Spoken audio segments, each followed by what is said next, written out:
नमस्कार दोस्तों। तो आज की हमारी कहानी का शीर्षक है कोयले की डली। एक दिन बादशाह अकबर रनिवास में अपनी बेगम के साथ बैठे बातें कर रहे थे। तभी एक दासी ने प्रवेश किया और सिर झुकाकर सलाम करते हुए बोली, जहां पना आपके साले साहब आए हैं। बादशाह अकबर बोले, उन्हें यहीं भेज दो। दासी के जाने के पश्चात रानी से बोले, बेगम, सारी खुदाई एक तरफ और जोरू का भाई एक तरफ। यह सुन बेगम से चुप न रहा गया। बोली, हुजूर, आपने यह शेर गलत सुनाया है। अच्छा, तो तुम ही सुना दो, बादशाह ने कहा। सारी खुदाई एक तरफ और दूल्हे का भाई एक तरफ, बेगम ने शेर बदलते हुए कहा। बेगम की बात सुनकर बादशाह हंस पड़े। इतने में उनका साला अंदर आ गया और प्रणाम करके एक तरफ खड़ा हो गया। बादशाह ने कहा, आइए साले साहब, बैठिए। साले साहब सामने की कोच पर बैठ गए। बादशाह ने पूछा, कहिए कैसे आना हुआ? क्या बेगम को लेने आए हैं? जहाँ पना मैं अपनी बहन को लेने नहीं, कुछ कहने आया हूँ। कहिए कहिए, दिल से आपकी इच्छा पर गौर किया जाएगा, बादशाह ने कहा। यह सुनकर साले साहब ने मन ही मन खुश होकर कहा, एक बार हुजूर ने कहा था कि अगर बीरबल की बराबरी का कोई मुसलमान हो तो हम बीरबल की जगह उसे दे सकते हैं। बादशाह ने कहा, जरूर अली जहां, आप मेरी परीक्षा ले सकते हैं। अगर मैं खरा उतरा तो मेरा चुनाव उस जगह पर किया जाए, साले साहब ने सगर्व कहा। बादशाह अकबर अपने साले की बात सुनकर मुस्कुराए, फिर बेगम की तरफ देखते हुए बोले, साले साहब, अगर आप परीक्षा में खरे उतरे तो विश्वास कीजिए, हम आपको वजीर का पद दे देंगे।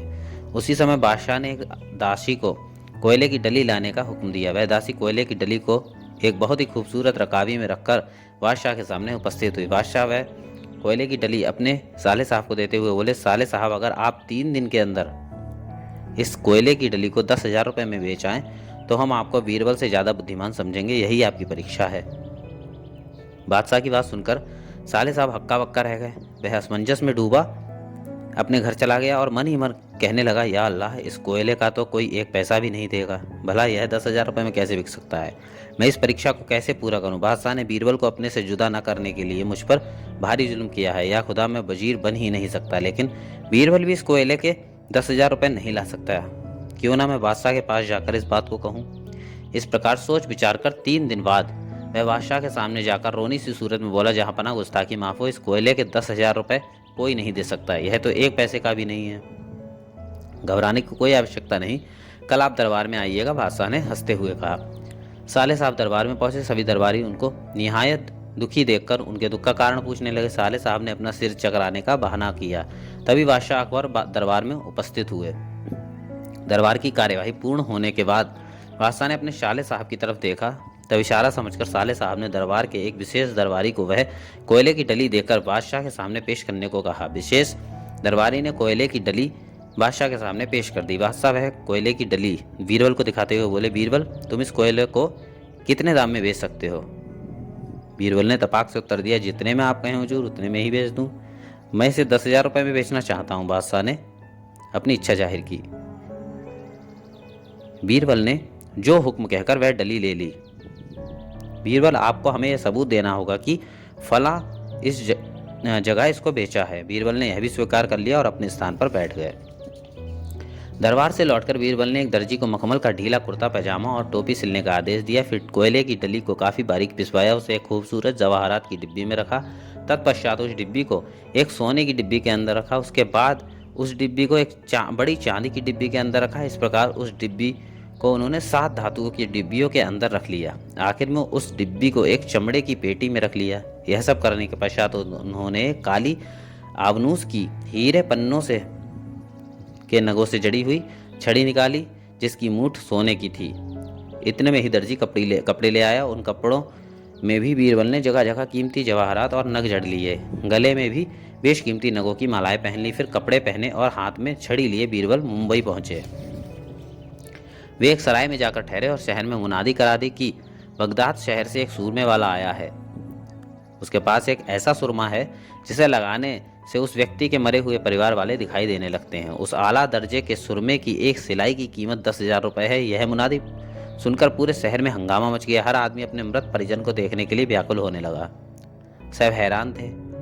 यह खबर एक बड़े मारवाड़ी सेठ तक पहुंची। उस सेठ ने नौकर को सुरमे वाले को बुलाने के लिए सराय भेजा। नौकर ने सराय में पहुंचकर बीरबल को सेठ की इच्छा जताई। बीरबल खुशी खुशी उस सेठ के पास पहुंचे। रास्ते में ही एक भीड़ उनके साथ हो ली।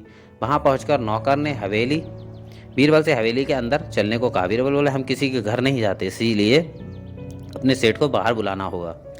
नौकर ने सेठ को सारा हाल कह सुनाया। तब सेठ जी अपने बाग में आए।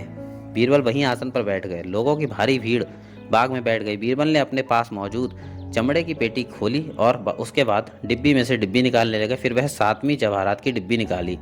सेठ जी तथा सब उपस्थित लोग बीरबल के कीमती लिबास, मालाएं तथा नग देखकर काफी प्रभावित हुए। चांदी तथा सोने की डिब्बी देखकर तो वे और भी चकित हुए। तब बीरबल ने सेठ जी से कहा, 10,000 रुपये लाइए और देखिए अपने मरे हुओं को।